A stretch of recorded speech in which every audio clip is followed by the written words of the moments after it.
The Galactic Council chamber fell silent as Ambassador Riv of the Kethran Collective raised his primary appendage, signaling the gravity of his proposal. Representatives from 47 species sat in their designated atmospheric pods, their translation implants humming softly as they processed his words about the disputed mining rights in the outer helix. The mineral deposits, Riv continued, his chitinous voice resonating through the chamber, belong to no single species. We propose a shared extraction protocol that RDG. A wail pierced the diplomatic silence. Every translator in the room stuttered, struggling to classify the sound. It came from somewhere behind the Kethran delegation's booth, high-pitched, distressed, and utterly biological, in a way that cut through centuries of civilized discourse. Riv's three eyes widened in what could only be described as parental horror. His cub, Lysa, whom he'd been forced to bring after his mate fell ill, had apparently awakened from her nap in the adjoining care chamber. The crying intensified, and Riv's normally steady voice cracked. My apologies. Honored delegates. If you could permit a brief recess. Continue, Ambassador, the Archon Prime stated coldly. We have waited 6 cycles for this summit. Protocol dictates, but Lysa's cries were growing frantic now, the universal sound of a frightened child in an unfamiliar place. Several representatives shifted uncomfortably. The mothers of Pleione, a matriarchal species, exchanged concerned glances. Riviv attempted to continue his presentation, but his words came out fractured. In Kethran culture, leaving a cub unattended during distress was unconscionable. Yet abandoning his position would mean forfeiting his people's claim entirely. The Galactic Council showed no mercy to those who broke protocol. Then the chamber doors opened. A human walked in, or, rather, moved with the peculiar, purposeful stride that humans employed when they decided rules were negotiable. Her name tag read, Maintenance Liaison Tompkins. But everyone knew Sarah Tompkins was far more than that. Humans had only been part of the galactic community for 3 standard years. Yet they had an unsettling habit of being exactly where they shouldn't be, doing exactly what they felt they should. Pardon the interruption, Sarah said, though she clearly wasn't asking for pardon at all. She carried a small container in her hands, one of those bizarre human beverage boxes with the plastic straw attached. The Archon Prime's displeasure was evident in the deepening of his ceremonial facial chromatophores. This is a closed diplomatic summit. You are in violation of... Oh, yeah, heard a kid crying. Sarah interrupted, walking past the Archon's pod without even glancing at him. Sounds scared. Where's the little one? Riviv stood frozen between relief and mortification as Sarah approached his booth. His translator struggled with the informal human dialect, but her intent was crystal clear.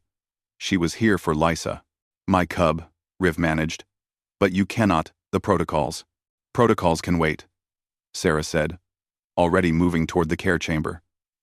Kids can't. What happened next would be discussed in xenopsychology courses for decades to come. Sarah entered the chamber, where Lysa huddled, her small, chitinous form trembling with fear.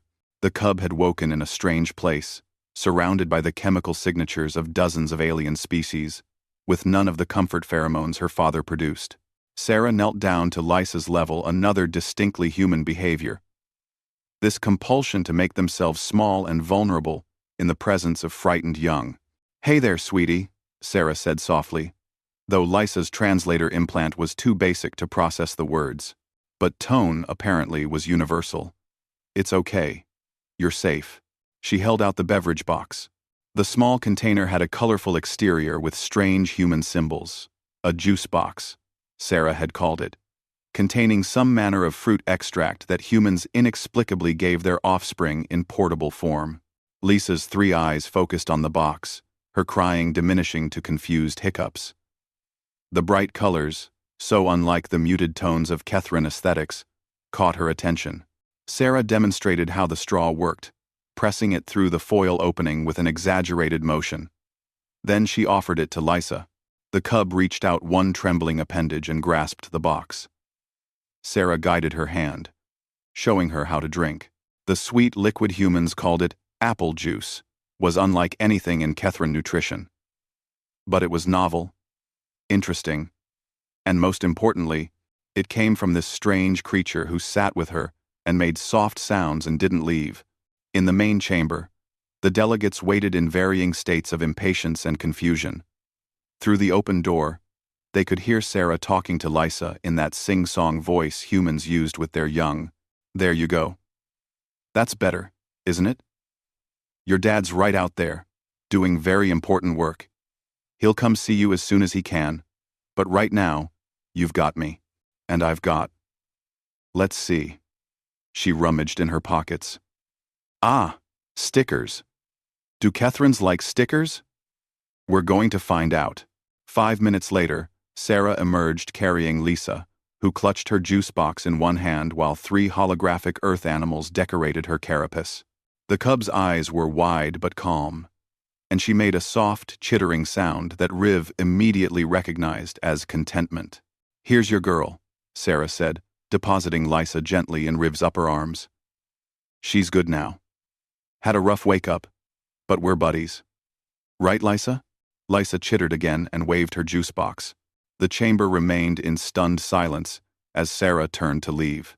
"Wait," Riv called out. His voice carried a tremor that had nothing to do with politics. Thank you.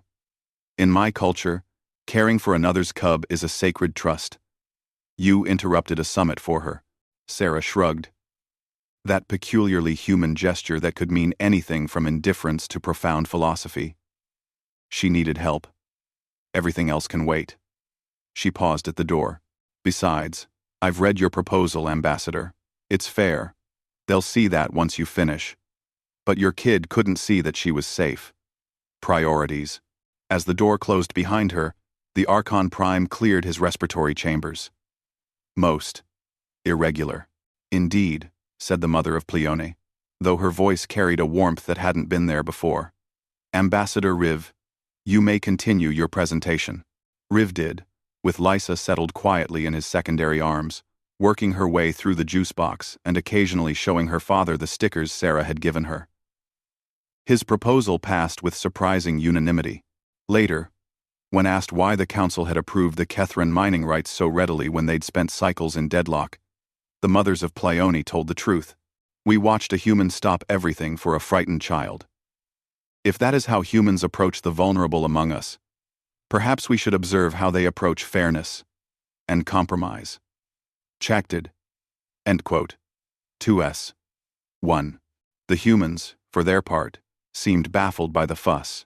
Sarah Thompkins continued her work in maintenance liaison, though she received a flood of requests to train delegates in human-child crisis intervention protocols. She declined most of them, but she did start keeping a box of juice boxes in her office, just in case.